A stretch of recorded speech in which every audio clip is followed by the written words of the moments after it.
Welcome to the YNTAAY Minis.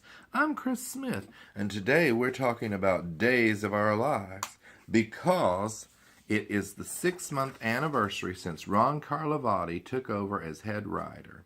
So, what do you all think about his work as head writer of the show? I think it's really, really good. He's brought a lot of humor back to the show. It was so dark for a while, and he's got the characters interacting more. There seems to be more movement with the story. It's not so draggy. And he brought back Chandler Massey as Will Horton, back from the dead. He brought Allison Sweeney back for a nice little arc as Sammy Brady, and she did a lot during that time. She got arrested a bunch of times. She battled Susan Banks. She slept with Rafe. And another thing I've noticed about Ron's writings is his writing is that he really looks toward the future. So he's having characters make mistakes that could have long-lasting ramifications for them. Plus, he gives veteran actors a lot to do. James Reynolds as Abe Carver has always been one of my favorites, and Abe has had so much drama in his life with the shooting of his son Theo, played by Kyler Pettis, who is leaving the show, or has left the show by now, and he was shot in the line of duty by JJ, played by Casey Moss, because JJ thought that Theo had broken a crime and that he had broken into a building and then was fleeing from the crime, and JJ took after him and thought that he had a weapon. So he ended up shooting Theo, and Theo was in a coma, and the high drama was that JJ was dating Theo's sister, Lonnie. And it's also good to have Sal Stowers back on the show because I really liked her as Lonnie. And so it just brought so much conflict into the families, the Carvers and the Hortons, and it was uncomfortable to watch because we're not used to those families being at odds. And oh my God, did you all see the episode where JJ contemplated suicide? It was so beautifully done. And oh, what was that? My water bottle made a noise. Sorry. It was so beautifully done because JJ was writing letters to all of his family and friends, and they would do these newly created flashbacks that were in black and white. And JJ is writing to everybody, just showing Matthew Ashford was back as Jack for that episode. And it was just showing his relationship to people and as he's writing these farewell letters to them. And American soaps don't normally ever talk about suicide. They do on British soaps and, other shows like that. But we do not go near that topic. And so I thought it was very interesting. Don't worry, he didn't do it. Gabby saved him. But Ron brought back the love triangle of Sonny and Will and Paul, because Ben interrupted Sonny and Paul's wedding to say that Will was really alive.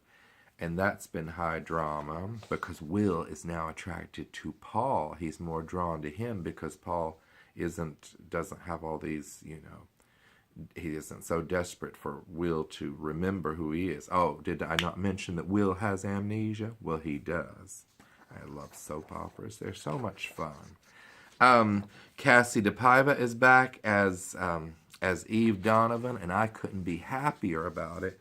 And Ron did a funny thing, and I know there are other writers, but the head writer always gets the credit for things. But they did a funny thing where they checked some aliases. They did a background check on Eve to find some dirt on her. And they found that she had these aliases that she had used in other cities. Like she was Blair in Pennsylvania and Chelsea in Springfield. It was a little nod to One Life to Live and Guiding Light. And viewers love when shows do that. So bravo, more of that. Leanne Hunley has been back as Anna DeMira, one of my favorites. I named my dog Anna after her. And she's still carrying around Tony's ashes in a little urn. It looks more like a coffee thermos to me. And I don't think all of Tony DeMira could have fit in that little thing. And there's Josh Taylor in the background as, I almost said Chris Kosachek because he used to play Chris, as Roman Brady. And Leanne Hunley said that they had never acted together, as with him playing Roman, which is her who is her ex-husband. So that's been interesting seeing them together. And I love Teo Pingles as Andre Demira. I think Andre is so much fun. And today he's being murdered, spoiler alert. And I hope it's a fake out. And I'm sure Andre won't really be dead for good. And maybe Tony will come back. I don't know what the plan is, because I don't think Teo is leaving the show. Louise Sorel has been back for a little while as Vivian. She's as fun as ever.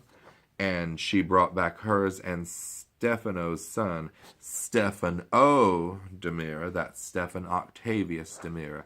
And this is the first new character that Ron has officially created. He has been on there a little too much since his introduction, for my taste. And I love Tyler Christopher. He's a great actor, very charming.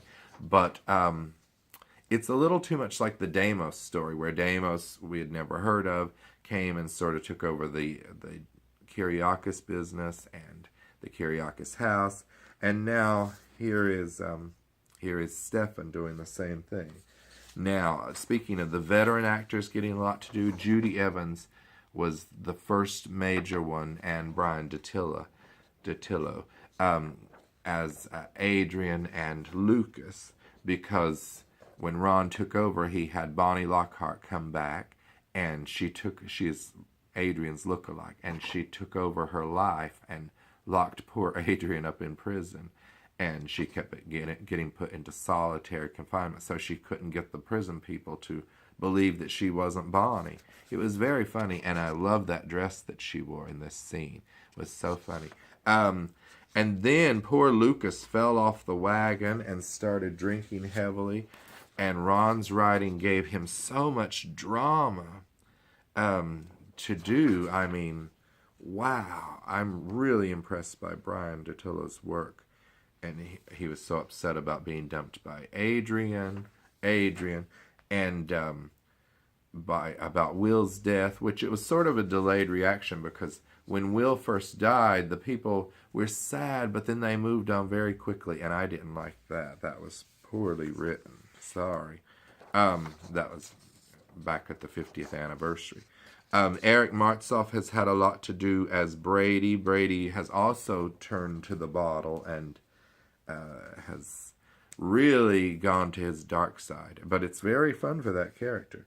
The teenagers that were all introduced on the 50th anniversary 2 years ago, over 2 years ago, they are all gone except for Claire right there.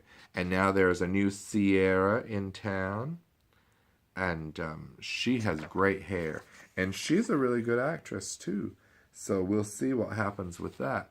But my big complaint, Ron, is that Ann Milbauer has not been on the show since you took over. I don't think one time. Meredith Lynn Scott.